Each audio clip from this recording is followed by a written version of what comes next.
The splintered wood of the wagon bed bit into Alara's cheek, a cruel lattice of cold and pain. Every jolt of the iron-rimmed wheels sent a tremor through her bones, a fresh reminder of the unforgiving miles that separated her from a life she had torched in a single, desperate act. Darkness was absolute beneath the heavy canvas tarp, a smothering blanket that tasted of dust and dry rot. Fear, a living thing with icy claws, had long since burrowed deep into her marrow, leaving her shivering with a chill that had nothing to do with the biting wind that sliced through the gaps in the fabric. She was a ghost hiding in a rattling coffin, praying the driver would not look back. He had loaded sacks of grain and flour in redemption, the town she had fled, his face shadowed by the brim of a worn hat, his movements economical and silent. He was a spectre himself, a man spoken of in whispers, the one they called Silas. The one who lived where the law's long arm grew tired and fell short. Her only hope.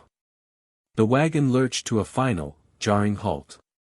The sudden stillness was more terrifying than the motion. She heard the creak of leather, the soft thud of boots on hard-packed earth, the low nicker of a horse being unhitched. Each sound was a hammer blow against the fragile shell of her concealment. He would find her. He would find the stolen bread in her satchel, the worn blanket clutched in her fist. He would see the brand of a runaway, a pariah, and cast her back into the wilderness or, worse, drag her back to town to face Judge Barrows, her guardian, the man whose claim she had refused. Her breath hitched, a tiny, traitorous sound in the sudden quiet. She fumbled in her satchel, her frozen fingers closing around the cold, smooth glass of the lantern. It was her only currency, the only thing of value she owned besides her own life. With trembling hands, she struck a match. The flare was blinding, the sulphurous sent a sharp perfume in the stale air. The wick caught, casting a small, wavering pool of gold. The light gave her a courage she did not possess, a single point of warmth in a universe of cold. The canvas flap was thrown back. A silhouette, broad and immense, blotted out the star-dusted sky. The wind howled behind him, a hungry animal. Alara pushed herself up, her joints screaming in protest. She held the lantern high, its light catching the hard planes of his face, the suspicion in his dark, unreadable eyes. He did not speak, simply stared, his expression a mask of stone carved by wind and solitude.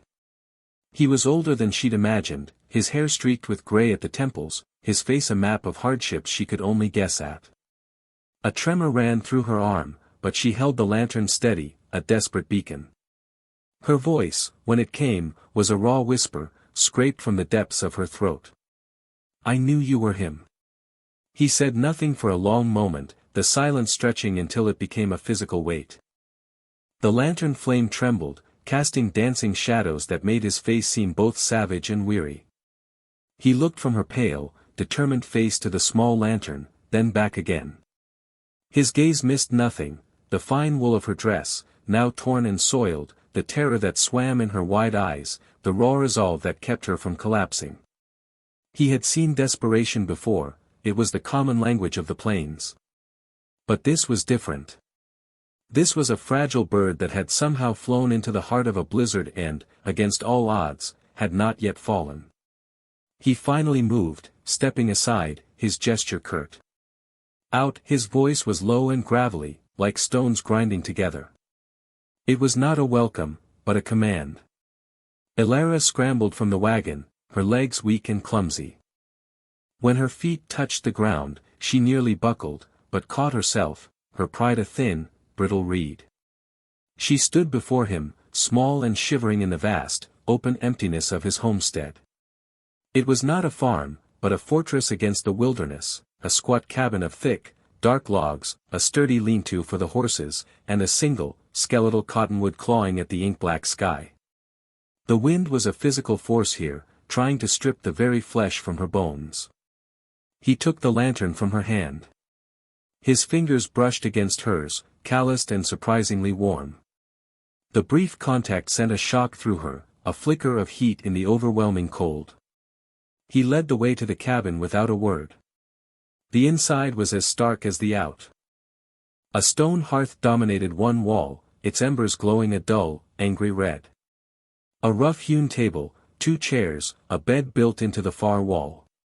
Everything was scrubbed clean, meticulously ordered, the armory of a man who waged a daily war against chaos. He motioned for her to sit at the table, then moved to the hearth, adding logs from a neat stack. Flames leaped up, hungry and bright, and with them came a wave of life-giving warmth. Elara watched him, her fear slowly being replaced by a profound sense of dislocation. She had thrown herself upon the mercy of a complete stranger, a man whose reputation was built on silence and a capacity for violence. She had expected a monster, perhaps. Instead, she found only a man, weathered and solitary, whose every movement spoke of a deep, unyielding competence.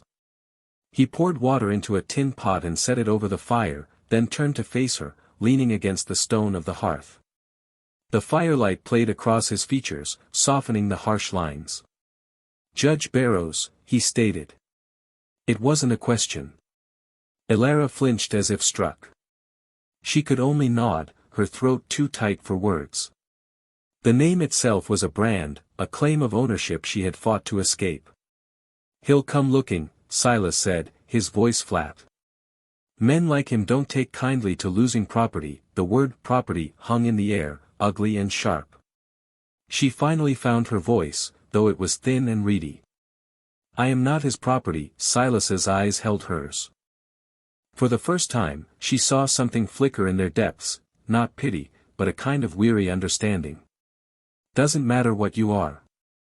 Matters what he thinks you are." He pushed away from the hearth and retrieved a tin cup, filling it with steaming water. He placed it on the table in front of her. "You can stay the night. The storm will be on us by morning. After that, you move on." It was a dismissal, a temporary stay of execution. Yet, it was more than she'd had an hour ago. She wrapped her frozen hands around the hot cup, the warmth seeping into her skin. She was alive. She was inside. For one night, she was safe from the wind and the dark. And as the rising storm began to shriek around the sturdy cabin walls, that small, grudging mercy felt as vast and as vital as the open sky. The storm broke before dawn, a fury of wind and sleet that hammered against the cabin, turning the world outside into a formless, roaring void. It was a prison and a sanctuary all at once. For 2 days, they were sealed inside, the howling of the wind a constant, oppressive third presence in the room. The silence between them was a different entity altogether, not empty, but filled with the weight of things unsaid. Elara woke the first morning on the pallet of blankets he had laid for her by the hearth, the fire banked but still radiating a gentle warmth. Silas was already awake, cleaning a rifle with methodical, practiced motions. He did not acknowledge her stirring, yet she felt his awareness of her in the rigid set of his shoulders. She refused to be a helpless burden. Rising quietly, she took the small store of flour and dried apples she'd seen in his pantry and, with a little water, began to make a crude flatbread. Her movements were hesitant at first, unsure of her place in this starkly masculine space, but the familiar rhythm of kneading the dough was a comfort, an anchor in the uncertainty. He watched her from the corner of his eye, his hands never ceasing their work. He saw the efficiency in her movements, the way she wasted nothing. She did not chatter or weep or demand. She simply existed, a quiet, resilient presence that slowly, imperceptibly, began to alter the cabin's austere atmosphere. They ate in silence, the only sounds the crackle of the fire and the relentless assault of the storm.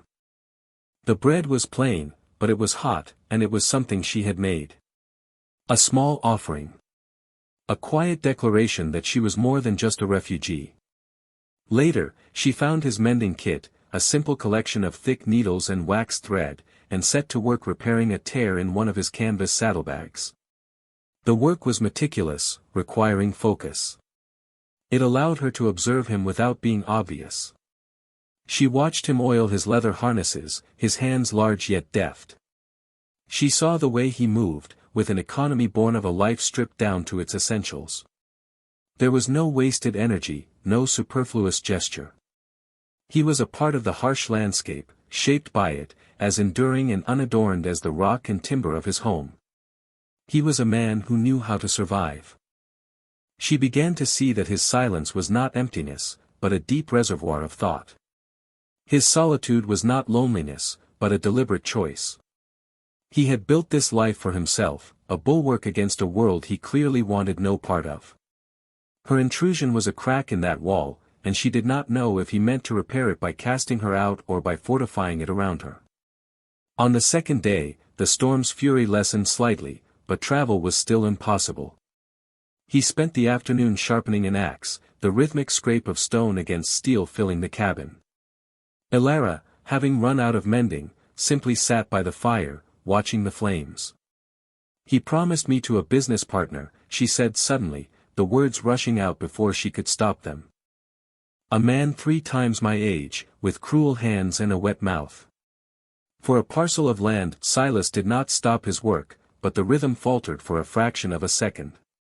That was his only reply. She took it as permission to continue, the story pouring out of her like water from a broken dam. She spoke of her parents' death, of being left to the guardianship of Judge Barrows, a man who saw her only as an asset on a ledger. She spoke of the town's feigned piety, the sideways glances, the women who pitied her and the men who coveted her. She spoke not with self-pity, but with a cold, clear anger that had been simmering for years. When she finished, the only sound was the shush of the sharpening stone and the dying wind outside. She felt hollowed out, exposed. She had laid the truth of her life on his table like a sacrificial offering. He finished his work, tested the blade with his thumb, and set the axe aside. He walked to the fire and added another log, his back to her. "Land," he said, his voice rough. "Men will trade their souls for it." He turned, and his eyes met hers across the small room. The suspicion was gone, replaced by something she could not name. It was not softness. It was recognition. He had seen this story before, in different forms. The greed of powerful men, the crushing of the weak. It was the very thing he had built this life to escape. He did not offer words of comfort. He did not have any. Instead, he simply nodded, a short, sharp gesture of acknowledgement. In the profound quiet of the cabin, with the storm finally breathing its last, that single nod felt like a vow. The morning of the third day dawned cold and brilliantly clear. The world was scoured clean, washed in the pale light of a winter sun. The air was still. Too still. The peace felt fragile, temporary. As Silas hitched his horse to the wagon for a trip to check his trap lines, a task delayed by the storm, Elara felt a knot of dread tighten in her stomach. The end of the storm meant the roads were open. It meant she could leave. It meant Barrows could arrive. She stood in the cabin doorway, watching him. "I can work," she said, her voice stronger now. "I can cook, I can mend. I can learn to do more." He paused, his hand on the horse's flank, and looked at her. He saw not the terrified girl who had tumbled from his wagon, but a woman standing straight, her chin held high, making a proposition, not a plea. "This is no place for you," he said, his tone flat, unarguable. It was a statement of fact, not a dismissal. The land was hard, the winters brutal, the solitude a crushing weight for most. Before she could form a reply, his head snapped up. His entire body went rigid, his gaze fixed on the low ridge to the east. Elara followed his line of sight. At first, she saw nothing but the stark line of snow and sky. Then, they appeared. 3 riders, black specks against the white, moving with an unhurried, arrogant purpose. The knot in her stomach turned to ice. It was them. It was Barrows. Silas moved without haste, but with a chilling efficiency. "Inside," he said, his voice a low command. "Bar the door. Stay away from the window." He did not reach for the rifle propped by the door. Instead, he simply stood by the wagon, waiting, a solitary figure of immense stillness. He was not a man preparing for a fight, he was a man who was the fight. Elara's heart hammered against her ribs, but she did as he commanded, her hands fumbling with the heavy wooden bar. She pressed herself against the wall beside the single small window, peering through a crack in the logs. She could see Barrows clearly now, his portly figure bundled in a fine wool coat, his face red with cold and indignation. The two men with him were hired guns, their faces hard and mean, their hands resting near the pistols on their hips. They reined in a few yards from Silas, a calculated distance of intimidation. "Silas," Barrows called out, his voice carrying in the crisp air, slick with false bonhomie. "We've no quarrel with you. We're just here for my ward. The girl you have harbored." Silas remained silent, his arms crossed over his chest. His stillness was his weapon, an unnerving, absolute calm that seemed to suck the confidence from the air. "She is a thief and a runaway," Barrows blustered, his voice growing louder. "Under my legal protection. You will turn her over now." "She's not here," Silas said, his voice level, carrying easily. It was a lie so blatant, so devoid of guile, that it was a direct insult. Barrows' face purpled. "Do not play games with me, man. We saw the smoke from your chimney. We know she's in there. Send her out, or we'll burn you out." One of the hired guns shifted his weight, his hand dropping to the butt of his pistol. From her vantage point, Elara saw Silas's gaze flicker to the man, a look so cold and final it was as if he were measuring him for a coffin. Then he looked back at Barrows. "You're on my land," he said softly, yet every word was a stone. "Your laws, your claims, they don't reach this far. Turn your horses around, damn you." Barrows spat, his composure finally shattering. "She is mine." And in that moment, something inside Elara broke. Not in fear, but in fury. She would not be a prize to be fought over. She would not hide behind this man while her fate was decided. With trembling hands, she lifted the heavy bar, pulled the door open, and stepped out into the blinding sunlight. She stood on the porch, blinking against the glare, her slight frame silhouetted against the dark wood of the cabin. She did not look at Barrows. She looked only at Silas, her silent ally, her unwilling protector. She would stand with him. Barrows's jaw dropped. Seeing her there, defiant and free, seemed to enrage him more than Silas's quiet resistance. A malevolent triumph lit his eyes. "There you are, you ungrateful wretch. You see, Silas. The property presents itself. Now step aside." Silas did not step aside. He did not even look at her. His entire focus remained on the three men, a predator assessing a threat. He had not wanted her to reveal herself, had not wanted to escalate this, but now that she had, his resolve hardened into granite. He had offered her shelter from the storm, and these men were the storm made flesh. His protection, once grudging, was now absolute. Elara felt a strange calm settle over her. The terror that had been her constant companion for days was gone, burned away by the cold fire of her resolve. She had run as far as she could. This was the place she would make her stand. "I am not your property, Judge," she said, her voice clear and steady, carrying across the snow-dusted yard. "I am not a parcel of land to be traded. I will not be going with you." Barrows let out a short, ugly laugh. "You have no choice in the matter. You are a child, and you are my ward." He turned his venom on Silas. "And you hermit. You'll hang for this. For kidnapping. For theft." The second hired gun, emboldened by his employer, began to slowly draw his pistol. Silas's movement was a blur. It was not fast, but it was impossibly fluid, a motion of pure economy. He took 2 steps to his left, closing the angle, and the hunting knife he carried at the small of his back was suddenly in his hand, its blade catching the winter sun. He did not raise it.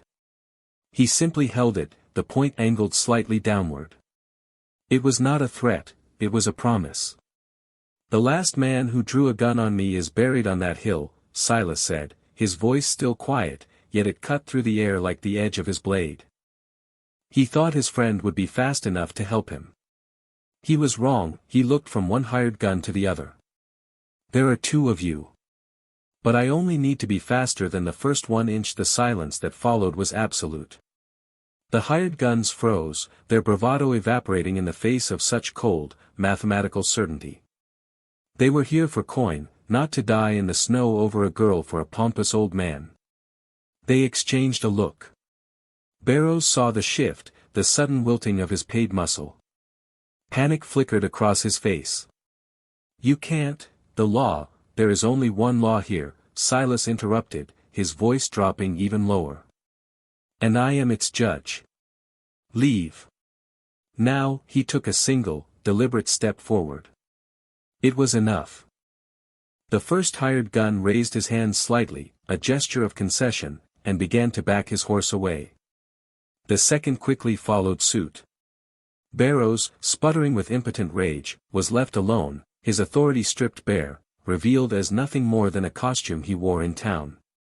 He stared at Alara, his eyes promising retribution he could no longer deliver, then wheeled his horse around and galloped after his men, a defeated tyrant fleeing back to his shrunken kingdom. Alara watched them disappear over the ridge, the silence they left behind ringing in her ears. The tension drained out of her, leaving her weak-kneed, but she remained standing. Silas sheathed his knife, the motion as smooth and final as the one that had drawn it. He turned and his eyes finally met hers. The space between them felt charged, altered.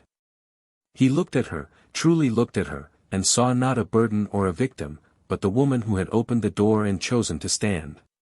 He walked to the cabin and picked up the rifle he had left by the door. He held it out to her, but first. "The storm is over," he said. "But winter is long. You'll need to learn how to use this." Alara looked from his weathered face to the heavy rifle, its wood worn smooth from his hands. It was not an apology, not a declaration. It was a statement of fact. It was an offer of partnership. It was the beginning of a new life.